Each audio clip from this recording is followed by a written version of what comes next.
लगातार जनता के बीच में रहने की वजह से और खासकर आदिवासी भाई बहनों के बीच जिन्होंने जीवन भर काम किया, उसका परिणाम ये रहा कि जनता ने हमेशा उनका साथ दिया। कई बार के विधायक और आदिवासी भाई बहनों के हकों की, सम्मान की लड़ाई लड़ने वाले आज हमारे बीच नहीं रहे। समाजवादी पार्टी और समाजवादी पार्टी के सभी हम साथी दुखी हैं इस वक्त, और जो उनके जाने के बाद जो पार्टी का क्षति हुई है उसकी भरपाई होना मुश्किल है। हमने पार्टी ने एक आदिवासी नेता को खोया है, एक ऐसे नेता को जो जमीनी सच्चाई को जानता था। लगातार पिछले कई वर्षों से आदिवासी भाई बहनों के दुख दर्द में हमेशा शामिल रहने वाला नेता हमें नहीं रहा। हमें दुखी है। हम पूरे सभी समाजवादी लोग इनके परिवार के साथ हैं। सर, इससे अलग हमले बनने का मौका नहीं, लेकिन सर एसआईआर के बारे में अभी ड्राफ्ट आए, हम डिटेक्ट हुए हैं, कह रहे दावा आपत्ति की हो गई, आपने भी अपील करी है एसआईआर राज्यों से, एनआरसी को लेकर भी उसमें पहले दिन से ये बात समाजवादी पार्टी और हम लोग ये जनता को कहते रहे हैं, ये एसआईआर नहीं है, ये एनआरसी है। जो एनआरसी होम डिपार्टमेंट को करना था, ये इलेक्शन कमीशन से करवा रहे हैं।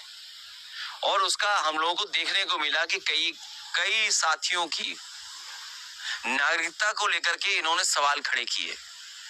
जो इलेक्शन कमीशन को काम करना चाहिए था एसआईआर के माध्यम से कि किसी का भी वोट कटे नहीं, लेकिन जो एसआईआर हो रहा है वो वोट काटने के लिए हो रहा है। इलेक्शन कमीशन की जिम्मेदारी बनती है कि किसी का वोट नहीं छूटे, लेकिन बीजेपी के दबाव में इलेक्शन कमीशन ये कर रहा है कि ज्यादा से ज्यादा वोट कट जाए। और जब ज्यादा वोट कटने की आशंका हुई तो मुख्यमंत्री जी खुद सामने आए और उन्होंने कहा कि 4 करोड़ वोट उनका कट गया। ये बात मुख्यमंत्री जी ने कही। आखिरकार मुख्यमंत्री जी को कैसे पता था कि 4 करोड़ वोट कटने जा रहे हैं? अगर हम मुख्यमंत्री जी की बात माने और आज 3 करोड़ कट गए हैं तो 1 करोड़ तो इन्होंने बढ़ाए होंगे। इसका मतलब 1 करोड़ वोट किसके बढ़ाए हैं? ये जो ड्राफ्ट आज जारी हुआ है, जब बूथ स्तर पर पहुंचेगी तो मेरी सबसे अपील है, आम जनता से अपील है कि अपना वोट देखें, अपना वोट बनवाएं और भारतीय जनता पार्टी के झूठे नैरेटिव में न फंसें।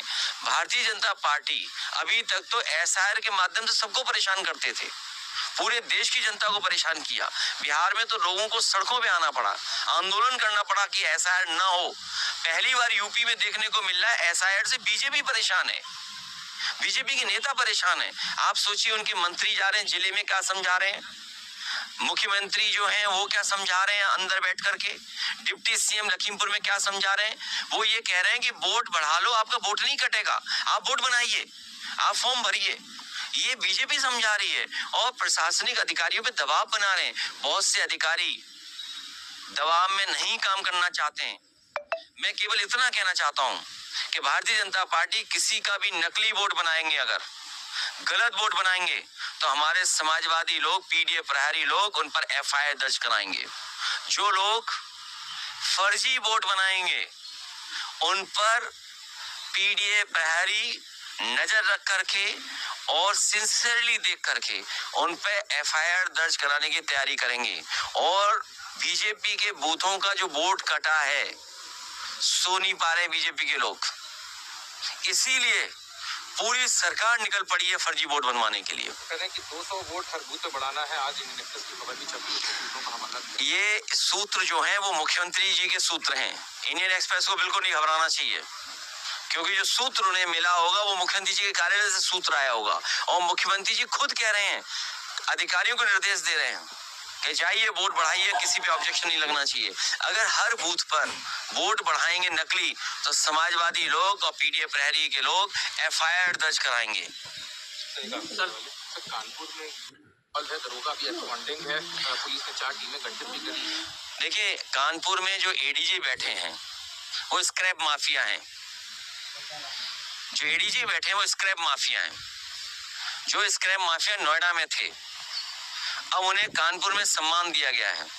अगर पुलिस के अधिकारी टॉप पे ऐसे बैठेंगे, इससे पहले भी घटना हुई थी जहां पेशाब पिलाई गई थी, अगर आपको याद हो, कानपुर में पेशाब पिला दी गई थी। सोचिए आज के समय पेशाब पिलाओगे किसी को और ये जो घटना हुई है दुखद है कि जहां पर तहरीर में एफआईआर बदली जा रही थी।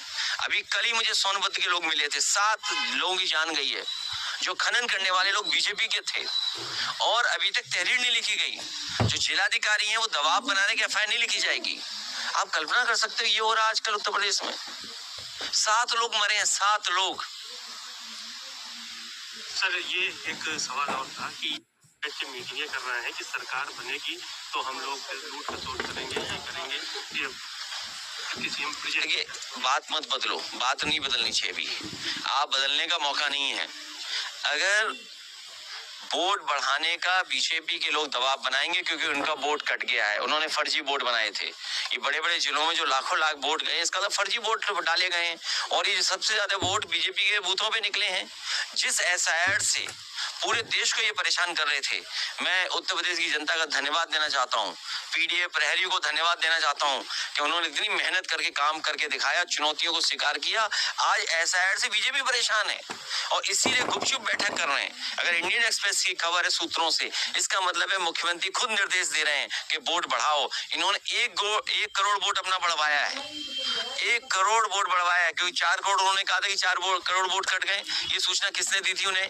चुनाव आयोग ने दी होगी ऑब्वियसली। तो अब तो सवाल उन पे भी खड़े हो गए हैं कि जिन्होंने मैपिंग ऐप बनाया है। मैपिंग ऐप किसने बनाया है? जो मैपिंग ऐप बनाने वाली कंपनी है, सवाल उन पे भी खड़ा होगा।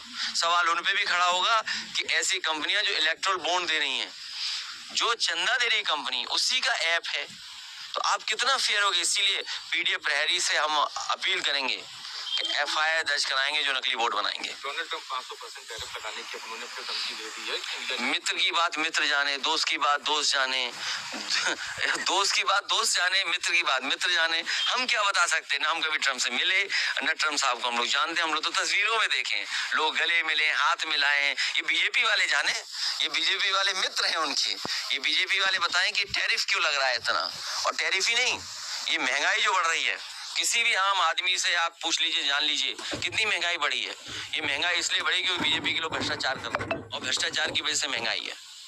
ठीक है सर। जब इन्हें बिजली के मीटर लगाने थे गरीबों को, तो कितने में लगवा रहे थे? 6,000 रुपए में।